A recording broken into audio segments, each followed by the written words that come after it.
Story 1. The Weaver of the Internal Labyrinth.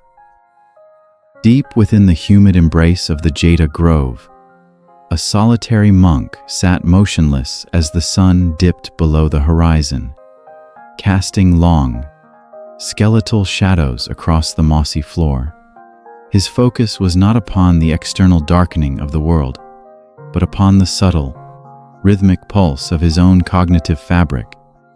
He observed how a single memory of a lost childhood toy could trigger a cascade of secondary emotions, leading to a tertiary layer of longing, and finally settling into a quaternary state of existential mourning. This mechanical recursion was the very engine of his suffering, a self-sustaining loop that required no external fuel other than his own misplaced attention. He saw that the mind functioned like a master weaver in a small village near the Ganges, tirelessly throwing the shuttle of desire back and forth across the loom of time. Each thread was a thought, each knot was a resentment, and the finished garment was the heavy cloak of a fixed identity that he wore even in sleep. The Buddha had once spoken of the fire that consumes all things.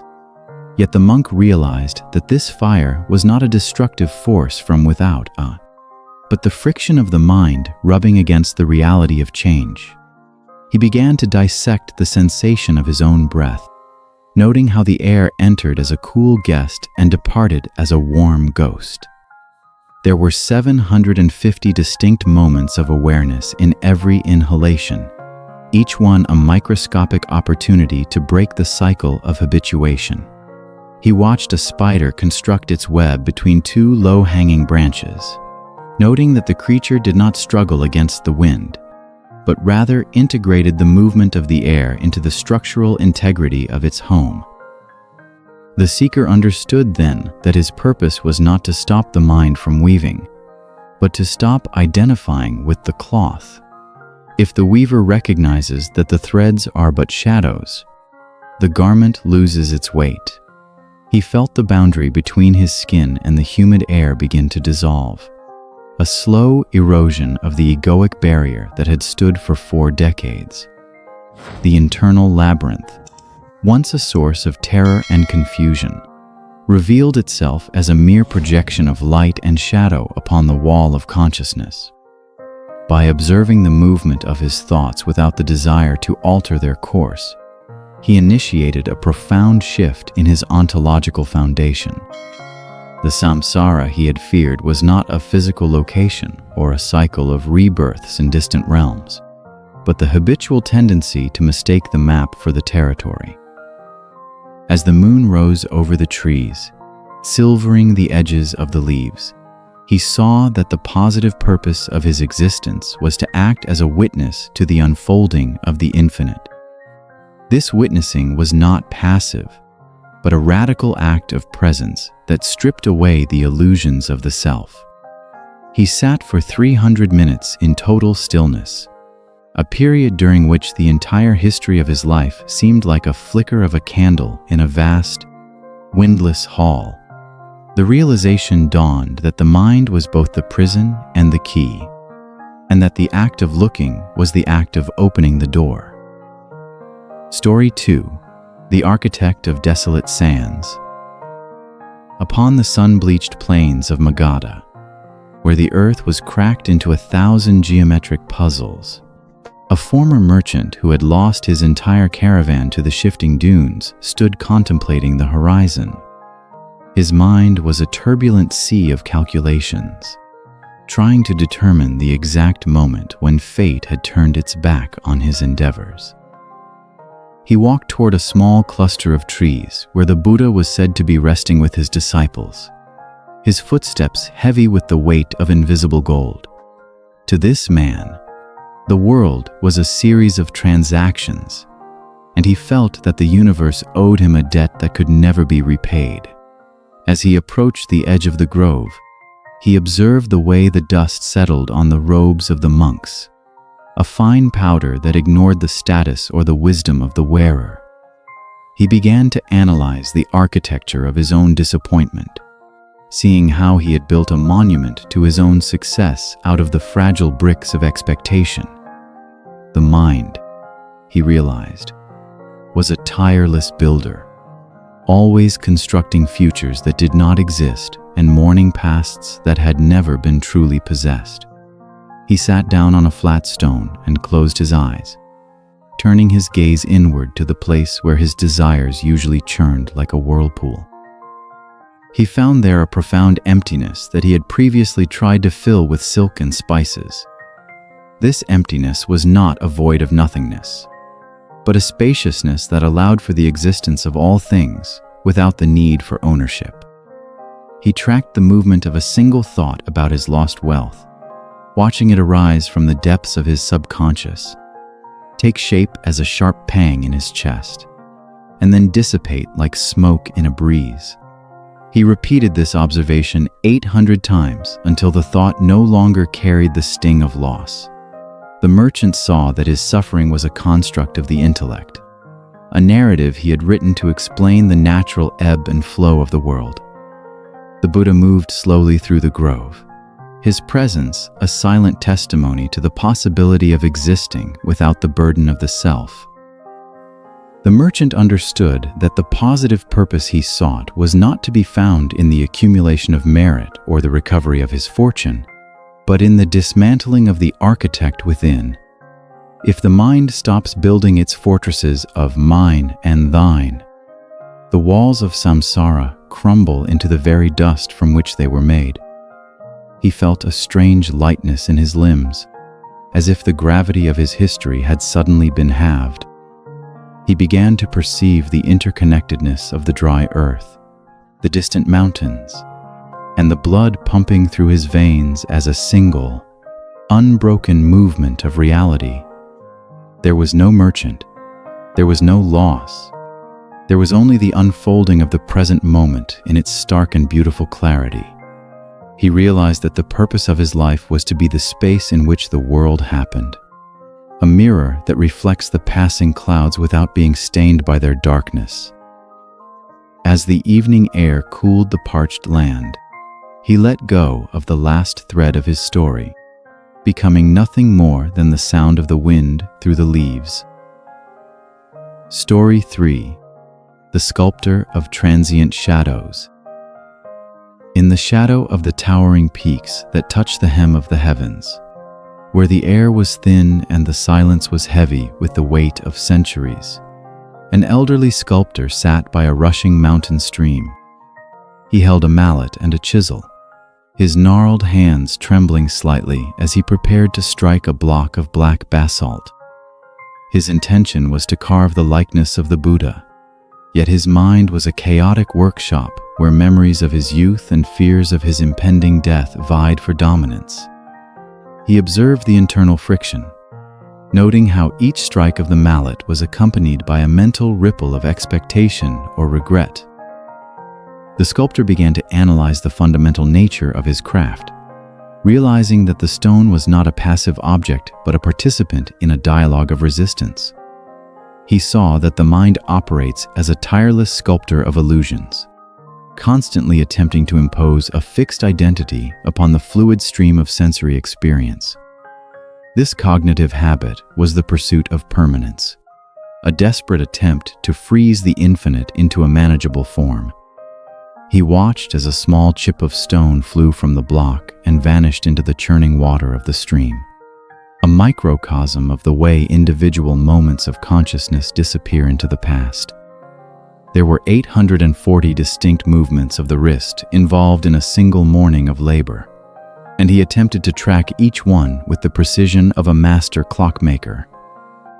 He noticed how the desire to finish the statue created a tension in his shoulders, a physical manifestation of the psychological drive toward a projected future. The Buddha had taught that the self is an assembly of parts, much like the statue he was carving, and the sculptor began to see the cracks in his own mental architecture. He realized that the positive purpose of his art was not the completion of the figure, but the observation of the one who carves. If the sculptor recognizes that he too is being shaped by the stone, the boundary between the creator and the creation begins to dissolve. He felt a profound shift in his perception. seeing the black basalt not as a medium for his will, but as a mirror for his own transience. The samsara he inhabited was the repetitive cycle of trying to make the ephemeral eternal. He watched the way the light played across the unfinished face of the stone, noting that the expression changed with every passing cloud. There was no fixed face to capture, only a series of shifting perspectives. He laid down his tools and sat in the damp grass, allowing the sound of the water to wash over his awareness. He spent 760 minutes in this state of quiet observation, noting how the urge to pick up the chisel arose and subsided like a wave. The realization dawned that his purpose was to inhabit the space between the strike and the impact, the moment of pure potentiality before the mind defines the result. He saw that the world was a masterpiece in a state of perpetual becoming, and that his role was to witness the unfolding without the need to claim it. As the cold mountain air began to bite through his thin robes, he smiled at the unfinished stone, recognizing that its incompleteness was its most honest attribute. Story 4. The Cartographer of the Silent Forest. Deep within the verdant labyrinth of the bamboo grove, a young monk who had once been a royal scribe struggled to reconcile the chaos of the wilderness with the order of his training. His mind was a frantic cartographer, instinctively attempting to map every twist of the path and every cluster of trees into a coherent mental landscape. He walked with a measured gait, counting his steps in sequences of 100, believing that spatial precision would lead to spiritual clarity. However, the deeper he ventured into the forest, the more he realized that the terrain was resistant to his intellectual categorizations. He observed the way his mind would latch onto a specific landmark, such as a lightning-scarred teak tree, and use it as an anchor for his sense of self. This psychological dependency on external markers was the root of his orientation, a construct designed to ward off the existential terror of being lost. He began to analyze the structure of his fear, noting how it manifested as a tightening in his chest and a rapid flickering of his eyelids. The forest was not the source of his confusion, he realized, but rather the mirror that reflected the disorganized state of his own consciousness. He sat beneath a canopy of swaying leaves and turned his attention to the internal geography of his thoughts. He tracked the emergence of a single desire for comfort, watching it expand into a complex narrative of dissatisfaction and then collapse into a state of weary resignation. There were 780 discrete mental events in every hour of his meditation, each one a thread in the intricate web of samsara. The Buddha had once spoken of the world as a burning house, yet the monk saw that the fire was fueled by the mind's constant need to define its position relative to the flames. He began to let go of the map, allowing the mental images of north and south to dissolve into the direct sensation of the damp earth against his skin. He realized that the positive purpose of his journey was not to find a way out of the forest, but to find the stillness that exists at the center of the movement. If the mind stops trying to navigate, the concept of being lost ceases to have meaning. He observed a colony of ants moving across a fallen log, noting that they did not possess a map, yet they moved with a perfect and unself-conscious efficiency. He felt a surge of liberation as he discarded the last of his mental measurements, realizing that his identity was not a point on a grid, but the entire field of awareness in which the forest existed. The trees were no longer obstacles to his progress, but expressions of a singular, non-dual reality. He spent 900 minutes in a state of suspended judgment, watching the light fade and the stars emerge through the gaps in the bamboo. The realization took hold that the purpose of his existence was to be the consciousness that allows the forest to be seen. This was the secret of the cycle of rebirth, the perpetual return to the habit of mapping until the map maker itself is seen as a fiction. As the night birds began their rhythmic calling, he sat in the darkness, no longer a seeker looking for a path, but the path itself unfolding in the silence. Story 5. The Potter of the Spinning Void. On the outskirts of the bustling city of Savatthi, where the air was thick with the scent of wood smoke and damp earth, an artisan sat before his heavy stone wheel. For 35 years, his life had been a rhythmic oscillation between the raw lump of river clay and the finished vessel. Yet on this particular afternoon, his focus shifted from the outer form to the inner torque of his own consciousness. He noticed how the physical rotation of the wheel mirrored the relentless spinning of his mental states, a circularity that promised progress while remaining fixed to a single axis of self-concern. As his wet palms pressed against the cold mud, he observed the subtle impulse to correct a perceived flaw in the clay's symmetry. This impulse was not merely a professional instinct, but a fundamental distortion of his awareness, a deep-seated refusal to allow the present moment to exist in its inherent imperfection. He began to dissect the sensation of pressure in his fingertips, finding that the potter was nothing more than a collection of tactile feedback loops and aesthetic judgments. The Buddha had recently passed through the village, leaving behind a silence that seemed to vibrate in the very particles of the air. The artisan recalled a teaching on the nature of the void, and he realized that the utility of the pot lay not in its clay walls, but in the empty space they enclosed. He turned his attention to the emptiness within his own mind, noting how his thoughts were like the walls of the pot, rigid structures designed to contain a reality that was essentially boundless. There were 775 distinct micro-adjustments in his posture as he maintained the wheel's momentum, each one a testament to the mind's desperate need for control. He saw that samsara was not the wheel itself, but the friction caused by his desire for the wheel to spin at a different speed or toward a different end.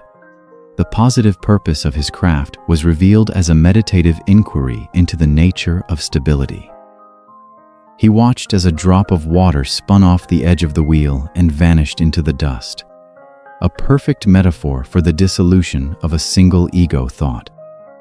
He sat for 900 seconds without moving his hands, allowing the clay to wobble and collapse into an amorphous heap.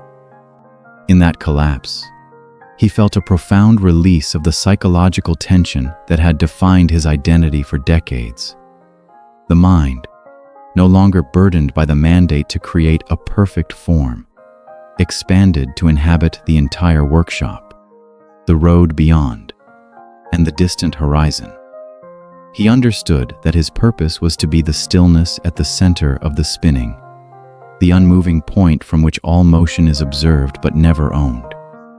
The secret of the cycle of rebirth was the habit of picking up the clay again and again with the same tired intentions. By simply witnessing the spinning without intervention, he stepped off the wheel of causality. As the sun set, painting the sky in hues of bruised purple and gold, he remained in his seat, a vessel of pure awareness containing nothing but the vastness of the twilight. Story 6. The Treasurer of the Uncounted Breath. In the ancient, stone-carved halls of a monastery near Rajgir, a man who had once served as the chief treasurer for a powerful monarch sat on a reed mat, his eyes fixed on the flickering flame of a single oil lamp. His previous life had been governed by the strict logic of the ledger, a world where every grain of rice and every gold coin had a designated place and a measurable worth. Now, he attempted to apply that same rigorous scrutiny to the internal economy of his own spirit. He observed the way his mind would instinctively assign a valuation to every passing sensation, labeling a distant bird call as pleasant and the ache in his knees as an unacceptable deficit. This constant accounting was the engine of his discontent, a tireless effort to maintain a balance sheet of happiness that was always threatened by the bankruptcy of change. He began to track the movement of his breath as if it were the most precious currency in the kingdom. He noted that there were 792 inhalations in a single period of deep contemplation, and with each one, the mind attempted to claim the air as its own. He realized that the Buddha's insight into samsara was an invitation to stop the counting altogether. The treasurer looked deeply into the mechanics of memory, seeing how he stored past insults like bad debts and future hopes like speculative investments. This psychological hoarding created a heavy density within his chest, a literal weight of self that prevented him from experiencing the lightness of being. He watched a moth circle the lamp, noting that the creature had no concept of profit or loss, yet it was entirely consumed by its own drive toward the light. The seeker understood that his positive purpose was to transform his mind from a storehouse into a thoroughfare. If the thoughts are allowed to pass through without being recorded in the ledger of identity, the entire system of suffering collapses under the weight of its own irrelevance. He spent 800 minutes deconstructing the notion of value, realizing that the most profound moments of his life were those that could not be measured or exchanged. He felt the boundaries of his ego soften, as if the stone walls of the monastery were becoming porous to the sounds of the nocturnal forest. There was no one left to count the breaths, and therefore, there was no one to fear the final exhalation. The cycle of rebirth was revealed as the repetitive act of opening a new ledger when the old one was full. By refusing to make the first entry, he remained in a state of primordial abundance that required no external validation. He saw that the universe was not a marketplace of merits, but a continuous outpouring of existence that demanded nothing but presence. As the lamp flickered and finally died, he sat in the absolute darkness, finding it more luminous than any treasury he had ever guarded. He was no longer the accountant of his own life, but the infinite space in which the counting had once occurred, finally free from the tyranny of the sum.